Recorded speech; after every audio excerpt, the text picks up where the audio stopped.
हिमाचल प्रदेश के मुख्यमंत्री सुखविंदर सिंह सुक्खू ने सिख धर्म के गुरु नानक देव जी की 554वीं जयंती के मौके पर शुभकामनाएं दी। मुख्यमंत्री सुखविंदर सिंह ने कहा कि यह सभी के लिए खुशी का मौका है। उन्होंने कहा कि गुरु नानक देव जी ने हमें अच्छाई और दया के रास्ते पर चलने का पाठ पढ़ाया है। उन्होंने इस पावन मौके पर सभी प्रदेशवासियों को शुभकामनाएं भी दी। हिमाचल में मंत्रिमंडल विस्तार को लेकर सुगबुगाहट को लेकर मुख्यमंत्री सुखविंदर सिंह सुक्खू ने कहा है कि आला कमान से हरी झंडी मिलने के बाद ही मंत्रिमंडल विस्तार होगा। सोमवार को शिमला में मीडिया के साथ बातचीत के दौरान मुख्यमंत्री सुखविंदर सिंह सुक्खू ने यह बात कही। मुख्यमंत्री ने कहा कि हर चीज का समय तय होता है।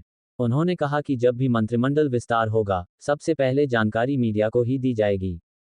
वहीं बीते 36 दिन से प्रदर्शन कर रहे राष्ट्रीय दृष्टिबाधित संघ को लेकर मुख्यमंत्री सुखविंदर सिंह सुक्खू ने कहा कि प्रदर्शन और हड़ताल करना किसी समस्या का समाधान नहीं है।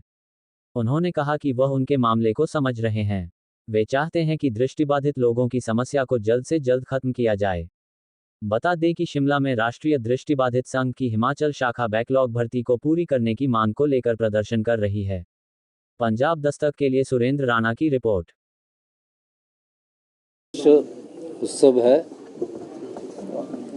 और इस पर्व दिन पर हम सब लोगों को जो गुरु नानक जी ने रास्ता दिखाया, जो प्रेरणा दी, समाज के सभी वर्गों के कल्याण के लिए सिख धर्म की स्थापना की और जो समाज में गरीब दबे कुचले लोग थे उनको उठाने के लिए उन्होंने जो एक ऐसा रास्ता अपनाया जिसका आज हम सबको अनुकरण करना चाहिए।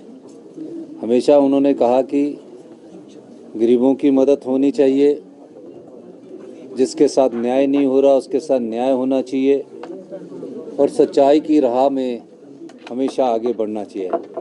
आज हमें उनकी इन दिखाए हुए आदर्शों पर चलना है और वो उनकी प्रेरणा से ही हमें आगे बढ़ना है। धन्यवाद। हर समय हर चीज़ का समय निश्चित है।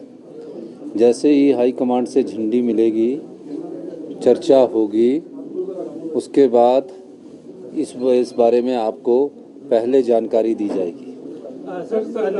नेता प्रतिपक्ष ने जो कहा है, हरित राज्य हमने बजट में कहा है कि 2026 तक हिमाचल प्रदेश में जो पोल्यूशन है, जो थोड़ा बहुत है, उसको भी हम कम करेंगे और ग्रीन स्टेट के रूप में इसको विकसित करेंगे। उसके लिए क्या योजना लाई जाए वो हमारे दिमाग में थी। हमारी सरकार ने कहा था कि 680 करोड़ रुपए की प्रत्येक विधानसभा में 10 करोड़ रुपए की स्टार्टअप योजना का शुभारंभ किया जाएगा और हमने ई व्हीकल के द्वारा पहली स्टार्टअप योजना का शुभारंभ कर दिया है।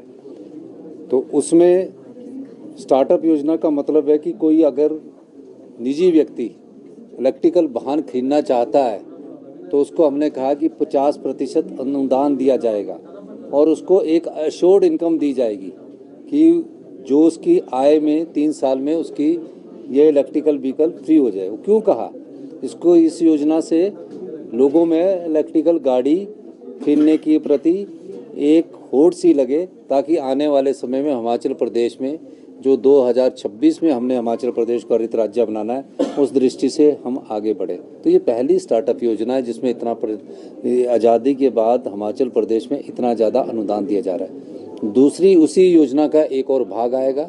तीसरा कृषि से संबंधित स्टार्टअप योजना का एक और भाग आएगा। अनुदान देना भी उनको ये समझना चाहिए स्टार्टअप योजना का पार्ट होता है। किसी ने अगर अपनी नई गाड़ी खरीदनी है और उसको अनुदान देना तो स्टार्टअप योजना में ही आया कि पहली इलेक्ट्रिकल गाड़ी वो खरीद रहा है।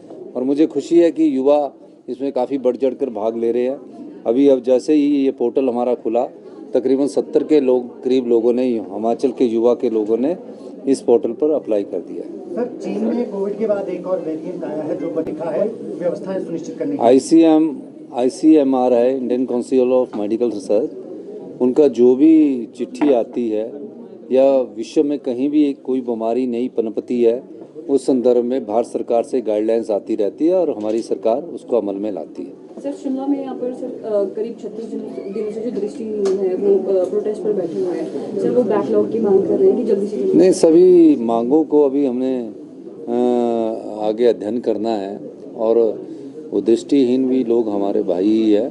उनकी जो बैकलॉग की बात है वो मैं उसको भी अंडरस्टैंड कर रहा हूँ, और हम तो सब लोगों के पास पहुँचना चाहते हैं। हड़ताल से कोई किसी सरकार पर दबाव नहीं पड़ता।